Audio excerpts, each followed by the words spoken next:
नवरात्रि के पावन अवसर पर आप सभी का स्वागत है। 9 दिन 9 कहानियाँ।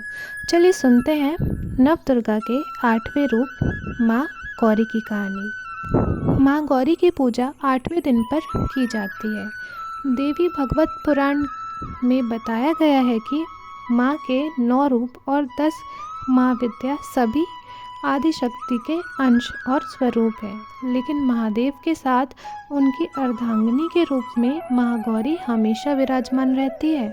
माँ दुर्गा के इस स्वरूप की पूजा करने से सोम चक्र जागृत होता है और इनकी कृपा से हर असंभव कार्य पूर्ण हो जाते हैं। ज़्यादातर घरों में इस दिन कन्या पूजन किया जाता है और कुछ लोग नवमी के दिन भी पूजा अर्चना करने के बाद कन्या पूजन करते हैं। माँ गौरी को अपनी तपस्या से गौर वर्ण प्राप्त हुआ था।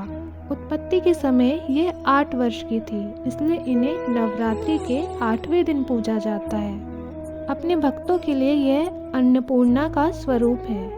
ये धन, वैभव और सुख शांति की आदि शास्त्री देवी हैं। इस दिन दुर्गा सप्तशती के मध्यम चरित्र का पाठ करना अत्यंत फलदायी माना गया है। जो लोग नवरात्रि के 9 दिन व्रत नहीं रख पाते हैं, केवल प्रथम व अष्टमी के दिन व्रत रखते हैं और नवमी के दिन कन्या पूजन करते हैं। पहले और 8वें दिन व्रत करने से भी पूरे 9 दिनों के व्रत का फल मिलता है।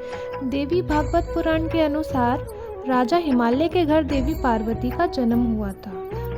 उनको 8 वर्ष की आयु में ही अपनी पूर्व जन्म की घटनाओं का आभास होने लगा था। तब से ही उन्होंने भगवान शिव को अपना पति मान लिया और उनको प्राप्त करने के लिए गहन तपस्या शुरू कर दी। तपस्या के दौरान एक ऐसा समय आया जब माँ ने केवल फल, मूंद और पत्तों का आहार करना शुरू कर दिया और फिर तो माँ ने वह भी त्याग कर केवल वायु पर अपना जीवन व्यतीत किया। ऐसा करने से माँ के शरीर का रंग काला पड़ गया था। फिर भगवान शिव ने माँ की तपस्या से प्रसन्न होकर उन्हें गंगा स्नान करने को कहा। जैसे ही माँ पार्वती गंगा स्नान कर आई तो उनका शरीर बहुत उज्जवल हो गया और यही कारण है कि वह माँ गौरी कहलाई। माँ महागौरी अपने हर भक्त की मुराद पूरी करती हैं और सभी समस्याओं से मुक्ति दिलाती हैं। माता महागौरी की सभी आभूषण और वस्त्र सफ़ेद हैं, इसलिए इन्हें श्वेतांबर धरा भी कहा जाता है। ये माता 4 भुजाओं वाली हैं। इनका वाहन वृषभ है, इसलिए इन्हें वृषारूढ़ा भी कहा जाता है। इनके ऊपर वाला दाहिना हाथ अभय मुद्रा में है तथा नीचे वाले हाथ में त्रिशूल धारण किए हैं। वहीं बाएं और ऊपर वाले हाथ में इन्होंने डमरू धारण किया हुआ है और नीचे वाला हाथ वर मुद्रा में है। इनकी पूरी मुद्रा बहुत शांत है।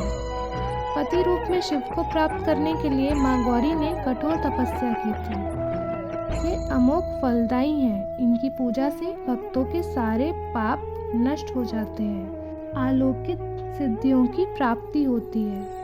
या देवी सर्वभूतेषु माँ महागौरी रूपेण संस्थिता नमस्तस्ये नमस्तस्ये नमस्तस्ये नमो नमः। ये थी नव दुर्गा के 8वें रूप माँ महागौरी की कथा।